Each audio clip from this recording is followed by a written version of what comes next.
लोकांनी आता इथे ॲडमिशन घेतली त्यांचं मी स्वागत करतो. व्यासपीठावरती माझ्यावर अमित काकाजी, doctor Amol sir, doctor Tejaswami, Anita madam, ज्या तुमच्याकडे येते मी शिकलो.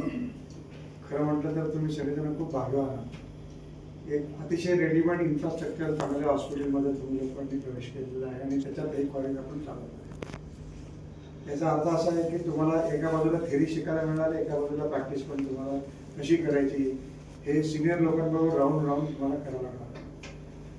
मग हे लर्निंग करत असताना आपला स्वतःचा जो माइंडसेट आहे आणि विचार आहे किंवा आपलं ऑब्झर्वेशन आहे किंवा आपलं ॲटिट्यूड आहे हे कसं असायला पाहिजे हा सगळ्यात महत्त्वाचा फोकस आज जरी तुम्ही इथे घेऊन गेलात तरी बरंचसं आपलं 80% आपलं काम पूर्ण होणार. तर नवीन गोष्ट कोणती शिकत असताना शास्त्राने असं सांगितलं सायन्समध्ये की माणूस शिकतो कसा, तर तो एखादी गोष्ट वाचून शिकतो. त्याच्यासमोर काहीतरी लिहिलेलं असतं सायंटिफिक वे, तर ते वाचतो त्याला शिकायला. दुसरं आपण ऑब्झर्वेशनमध्ये शिकतो, बघून बघतो. कोणीतरी करताय चांगलं आणि आपण ते बघतो आणि त्यातून आपल्याला शिकायला मिळतं. तिसरं शिकण्याचा मार्ग म्हणजे ऐकून आपण शिकतो. काहीतरी ऐकतो आणि ते ऐकल्यानंतर आपल्याला भावतं की आपल्याला हे बघायचं, हे करायचं आणि मग आपल्याला ऐकूनही शिकायला मिळतं. आणि हे सगळं करत असताना आपण आपल्या सहयोगी लोकांबरोबर काम करत असतो, त्याला टीमवर्क असं म्हणतात. म्हणजे टीमवर्क तुमचा देखील माणूस शिकतो. आता हे सगळे शिकण्याचे वेगवेगळे मार्ग तुम्ही या 1-2 वर्षामध्ये कशा तऱ्हेने वापरतात त्याला खूप महत्त्व आहे. तर वाचन हा जर पाठ घेतला तर आपण रोज काहीतरी आपल्या फील्डमधलं वाचायला पाहिजे. त्याशिवाय आपला दिवस संपता कामा नये.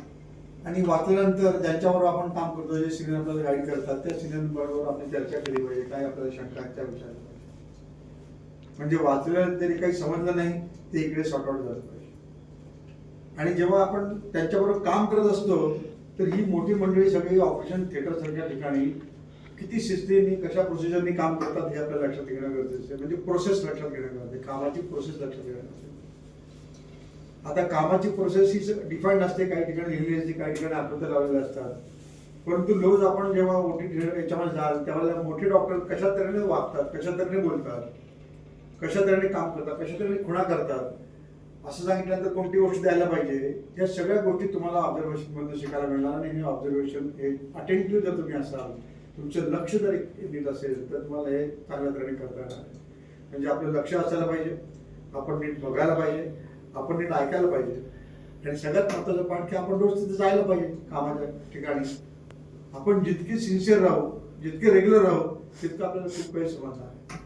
आणि इतर वेळेला शनिवार रविवार थेरॉटिकल मधून आपल्याला सगळे शिक्षक लोक आहेत, काही डॉक्टर लोक आहेत, ते तुम्हाला अनाटॉमी, फिजिओलॉजी अशा गोष्टी शिकवणार आहेत. मग साईड बाय साईड आपण जे काम करत आहोत त्याच्यापेक्षा चांगलं काम करणारी माणसं आपल्याबरोबर कोण आहेत सभोवताली, त्यांचं निरीक्षण करणं गरजेचं आहे. ते आपले मेंटर असायला पाहिजे, ते आपले शिक्षक असायला पाहिजे, ते आपले मित्रही असायला पाहिजे. त्यांच्याबरोबर आपण आपल्या अडीअडचणी पण सांगायला पाहिजे आणि त्यांच्याकडनं काही गोष्टी समजून घ्यायला पाहिजे.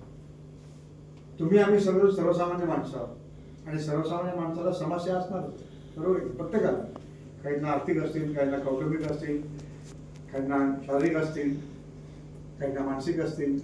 पण या सगळ्या समस्या आपण थोड्याशा कशा तऱ्हेने हँडल करतो याच्यावरती आपलं यश अवलंबून असणार. त्यामुळे समस्याला कौटुंब न ठेवता परिस्थितीबरोबर आपण ऍडजस्ट होऊन परिस्थितीनुसार आपल्याला वागणं खूप गरजेचं आहे. ठीक आहे. समस्याचा भाऊ करता कामा नये. काही लोकांना समस्याचं जर आपण गंभीरतेने भाऊच करून बसलं की माझ्याकडे खूप समस्या आहेत, तर समस्या आणखी वाढणार आहे. समस्या या सोडवण्याकरता असतात, बरोबर. आणि मग त्या एका वेळेला एक तरी समस्या आपण सोडत गेलो तर ती हळूहळू ती सुटणार असते. पण त्या सुटण्याचा एक प्रकारचा मानसिक मनोधैर्य जे आहे ते आपल्याला असणं गरजेचं आहे. आणि सगळ्यात महत्त्वाची गोष्ट की आपल्याबरोबर ज्यांच्या सिनियर लोकांबरोबर आपण काम करतो त्यांचं राहणीमान कसं आहे, त्यांचं वागणं कसं आहे, त्यांचं बोलणं कसं आहे, ते काय वाचतात, ते कसे लिहितात, ते कसे बोलतात, याच्याकडे आपलं लक्ष असणं खूप गरजेचं आहे. आणि ते बारीक बारीक गोष्टी आपल्याला त्यातून काही शिकायला मिळणार आहे.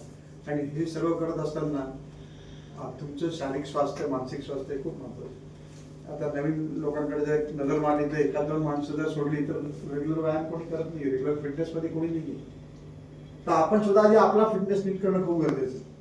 आणि मग स्वास्थ्याकरता काही फार गोष्टी लागत नाही, पण कमीत कमी आपल्याकडे ज्या गोष्टी वाईट आहेत त्या तरी थोड्याशा कमी करत आणणं गरजेचं आहे.